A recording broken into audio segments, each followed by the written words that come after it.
안녕하세요. 바람이 불지 않아도 돌아가는 바람개비 이민경입니다. 바람이 불지 않아도 돌아가는 바람개비가 될 수 있는 데는 소통을 정확히 하는 것도 기여했다는 점에서 제가 정확한 소통은 과연 어떻게 해야 되는지에 대해서 여러분과 함께 말씀을 나누도록 하겠습니다. 이제 우리가 요새 소통이라는 말을 많이 하고 있죠. 소통이라는 거는 A라는 사람과 B라는 사람의 생각과 마음을 전달을 하고, 그래서 그 전달한 결과가 상호 간의 행위로 바뀔 수 있는, 그랬을 적에 그 소통을 정확하게 했을 때는 A가 말한 것이 B가 정확하게 이해하고 이제 행동으로 옮길 수 있는데, 그거가 정확하게 되지 않았을 적에는 A는 A를 말했는데 B는 B로서 행동을 한다. A로 행동을 해야 되는데, 이랬을 적에 서로 갈등의 요인도 되고 이러는 거죠. 그래서 이제 그 소통이라는 게 어떻게 하느냐에 따라서 에너지 낭비, 시간 낭비, 감정 낭비, 여러 가지의 이제 손실의 요인이 될 수 있는 거죠. 그렇다 보니까 제 경험에 의하면은 소통을 정확히 하면서 주변과 뭐랄까 오해가 없이 기분 좋은 생활을 하는 사람, 같은 60년을 살았다고 가정을 하더라도 소통을 정확하게 잘한 사람은 120년을 산 것 같은 성과와 보람과 기쁨을 누릴 수 있고, 소통을 제대로 못한 사람들은 뭐 30년 40년 산 것 같이 진도가 안 나가면서 인생을 살 수 있다고 생각합니다. 요새 은둔 생활을 뭐 하는 사람들도 많이 늘고 있다고 얘기가 들었는데, 소통이라는 거. 그래서 요새 젊은이들 중에서는 이제 핸드폰으로 문자를 한다든가 이런 것만 하다 보니까 이제 그 전화 통화하는 거를 별로 좋아하지 않는다, 이런 얘기도 이제 신문 기사에서 봤습니다. 근데 소통을 한다는 거는 내 마음을 꺼내서 다른 사람에게 펼쳐 보이고, 그 펼친 내용이 내가 원하는 방향으로 관계라든가 일이라든가 모든 게 전개될 수 있도록 하는 게 이제 소통이라고 생각을 합니다. 그럼 예를 들어서 이제 우리가 메일을 많이 교환을 하는데, 정확한 소통을 하려면은 메일을 보내는 사람, 받는 사람, 제목, 이거를 적어도 정확히 해놔야지 누가 보냈는지, 왜 보냈는지도 알게 되고, 그 메일이 한참 지나서 1년 뒤, 2년 뒤에도 그걸 찾아볼 수가 있게 되는데, 저도 이제 그 메일을 많이 교환하기 전에 초반에는 이제 안녕하세요 이렇게 한다든가, 이민경입니다, 뭐 잘 지냈어요, 이런 식으로 약간 친근감 있고 감성적인 그런 메일 제목으로 메일을 교환한 적이 있었습니다. 아직도 제가 받는 메일들 중에서는 그런 메일이 많습니다. 근데 저는 반드시 괄호하고 to 누구, 그것도 이름만 쓰는 게 아니라 기관명 이름, to 뭐 ENK 행정사 사무실 이민경 행정사 to 괄호하고, 그 다음에 이제 이게 받는 사람이죠. 그래서 국비지원 훈련기관 등록 서류 보냅니다, 이런 식으로 그 내용까지도 메일로 보내는 거죠. 근데 그렇게 하지 않고 안녕하세요 뭐 이런 데든가 잘 지내셨어요 이런 식으로 메일을 보냈는데 그게 상대방이 스팸인 줄 알고 제대로 안 읽었어요. 그랬을 경우 이 사람 내 메일 씹네? 뭐 이런 식의 오해를 하고 기분 나쁜 감정이 생길 수가 있겠죠.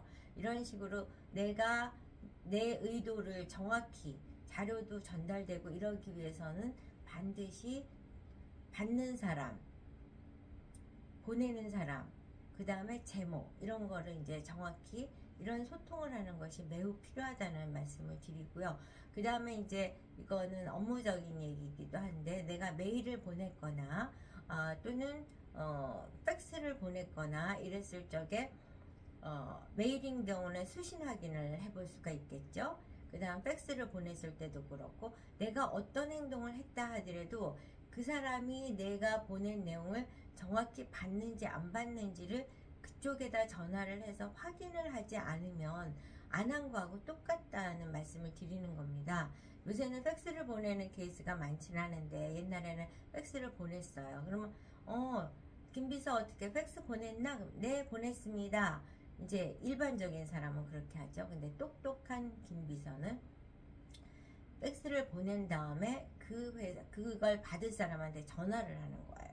전화를 했더니 그 받을 사람이 자리에 없는 거예요. 그러면은 전화를 받은 사람한테 죄송한데 제가 지금 막 팩스를 넣었는데요. 그 팩스를 지금 자리에 안 계신 홍길동 선생님 자리에다가 좀 놔주시면 안 될까요? 이러고 부탁을 드리고, 그리고 또 다시 전화해서 홍길동님이 자리에 있을 때 받았는지를 또 확인을 하는 겁니다.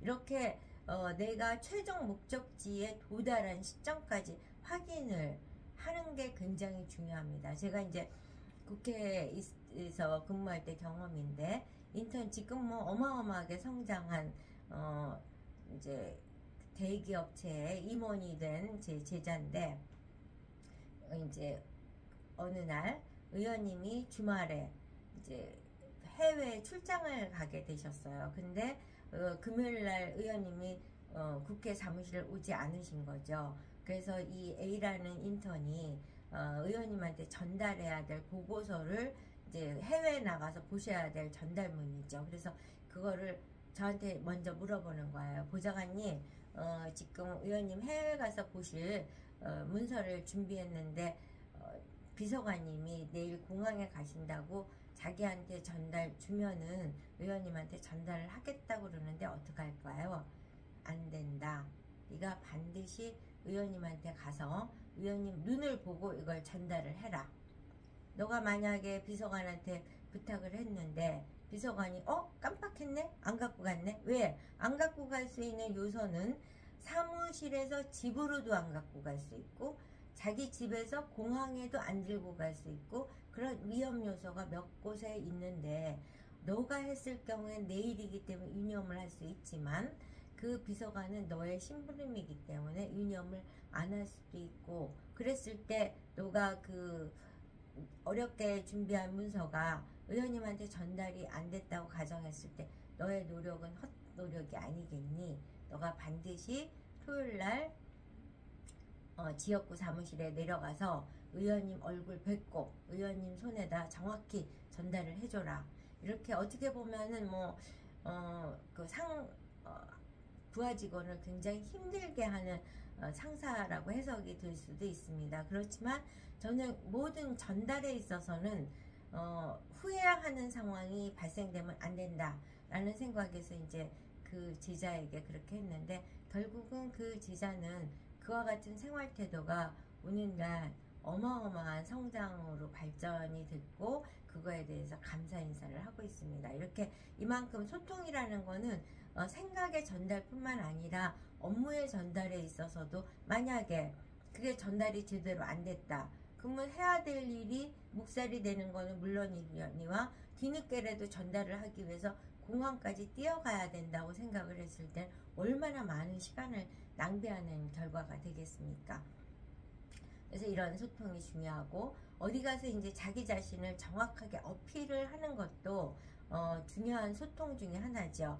만약에 어디 큰 행사장에 갔어요. 행사장에 가서 저 이민경을 이제 소개를 한다 그랬을 때, 이제 제가 그냥 저 이민경입니다 라고 말을 하는 거는 본인이 굉장히 스타하다. 모든 사람이 나 이름 석자만 되면 아는 사람이다 라고 스스로 과대망상이 있었다 손치더라도 분명하게 자기의 소속과 이름을 정확하게 리엔케이 행정사 사무실의 이민경 행정사입니다. 이런 식으로 자기 소속과 이런 걸 밝혀야죠. 그러니까 예를 들어서 조그만 마을에서 너 이름이 뭐니? 그러면 홍길동입니다. 그래. 근데 이 조그만 마을에 있는 홍길동이가 서울에 진출을 했어요. 서울에 진출을 해서 이제 활동을 하게 됐죠. 그러면 홍길동입니다가 아니라 순천에서 온 홍길동입니다. 이래서 이제 두 개가 늘은 거예요. 근데 이 사람이 만약에 해외에 이제 유학을 갔거나 해외 출장을 갔다. 그러면은 저는 대한민국 순천에서 온 홍길동입니다. 이렇게 해서 이제 자기의 활동 범위가 넓어지면 넓어질수록 그 그 개수가 늘어나는 거예요. 자기 소개를. 그래서 마치 제가 홍길동입니다 라고 이제 어디 가서 간단하게 소개를 했다라고 가정을 하면 이거는 마치 저는 우물안 개구리입니다 라고 말을 하는 거하고 동일한 거죠. 그래서 어디 가서 자기소개를 할 때 뭐 말을 장황하게 잘하는 거는 지나친 욕심이라 손치더라도 소개는 적어도 소속과 이름과 뭐 자기를 기억할 수 있는 내용을 넣어서 소개를 정확하게 해서 한 번의 기회가 타인에게 각인을 시키도록 하는 그런 능력도 역시 정확한 소통을 해서 자기 인생의 시간을 절약할 수 있는 그런 기회를 가질 수 있죠. 제가 이제 저도 뭐 어릴 때부터 이런 거를 잘하거나 이런 생각을 가진 사람은 아니었습니다. 제가 이제 국회에서 보좌관을 이제 처음에 할 적에 연수원에 갔어요. 연수원에 가서 연수원에 보좌진들이 다 와서 이제 연수를 받는데 한 뭐 400명, 500명 되는 그런 연수 이제 참석자들 앞에서 자기소개를 하는 거예요. 저 역시 이제 부족한 점이 많았기 때문에 이민경입니다 라고 생각했어요. 그랬는데 그때만 해도 이제 여자 비서관이나 보좌관이 흔치 않았는데 다른 비서관이 나가서 자기소개할 때는 이제 이름이 주희인데 정주영 주자에 연희동 희자입니다. 이런 식으로 자기의 이름 한자 한자를 각인시키면서 소개를 하는 거죠.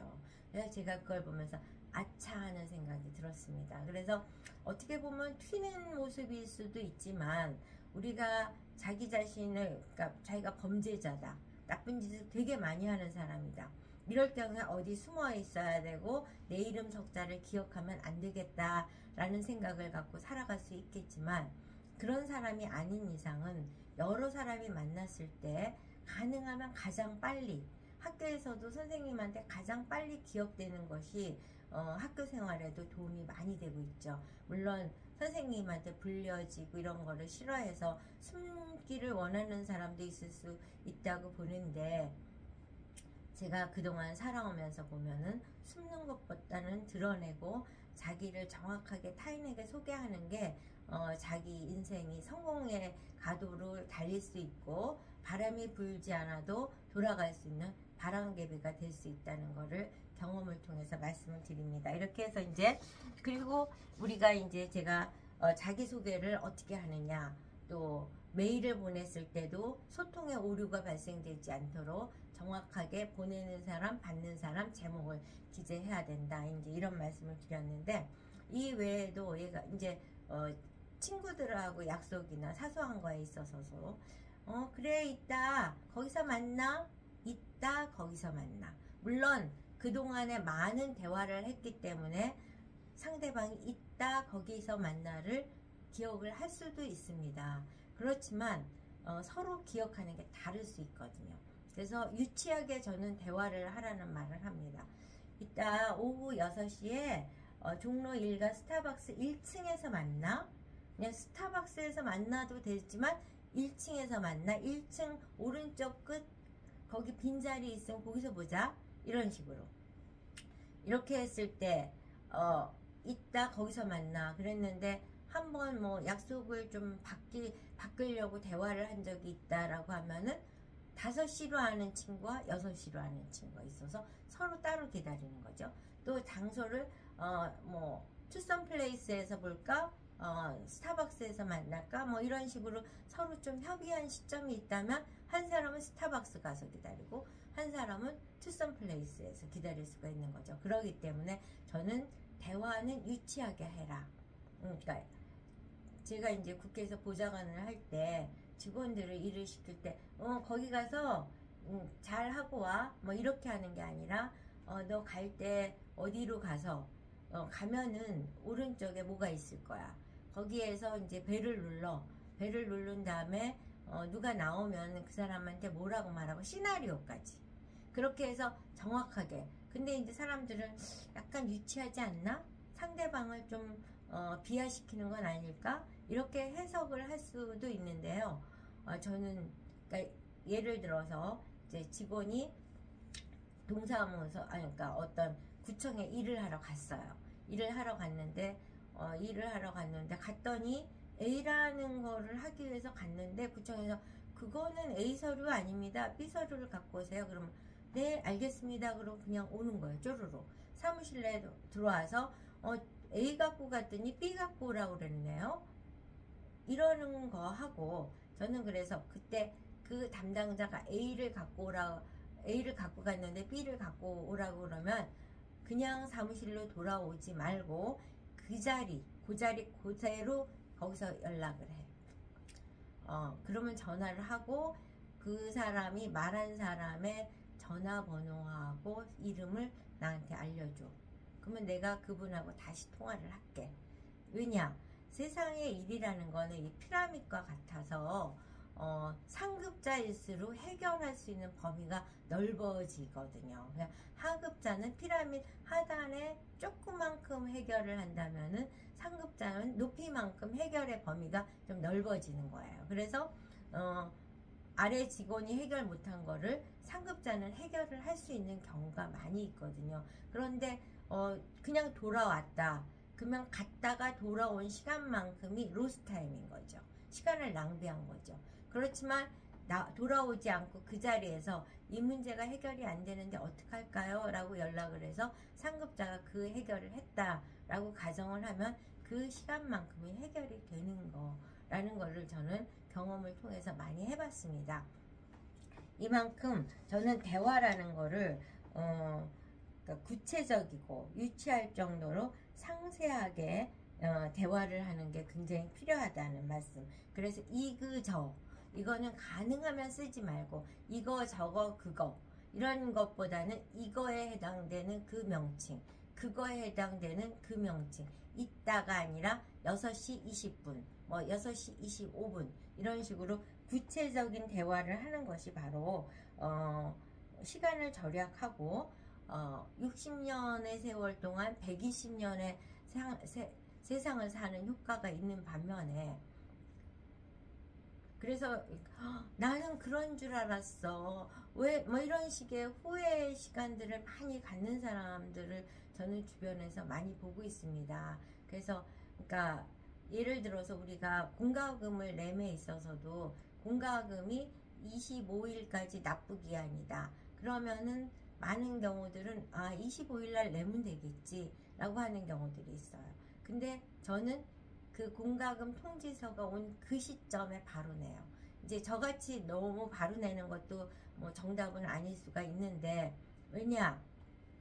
그걸 내야 된다는 생각을 내 머릿속에서 지우기 위한 거죠.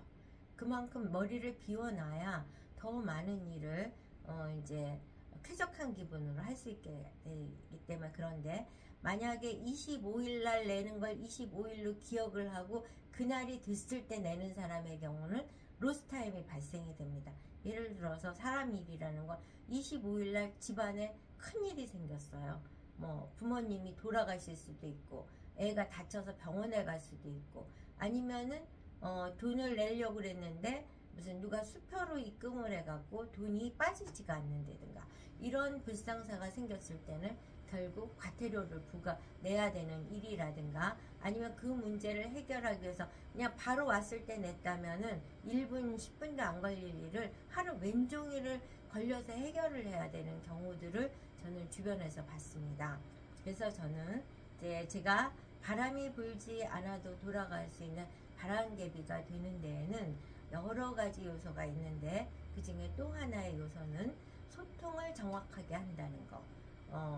이렇게 그 시간을 절약할 수 있도록 모든 것을 구체적이고 상세하게, 어떻게 보면 유치할 정도로 상세한 대화를 하는 것이 바로 소통의 시간을 절약을 하고 대화의 오류가 없어서 낭비되는 시간이 없게 된다는 점을 제 경험을 통해서 했기 때문에 여러분들에게 조금이라도 도움이 됐으면 하고 소통의 중요성을 말씀드렸습니다.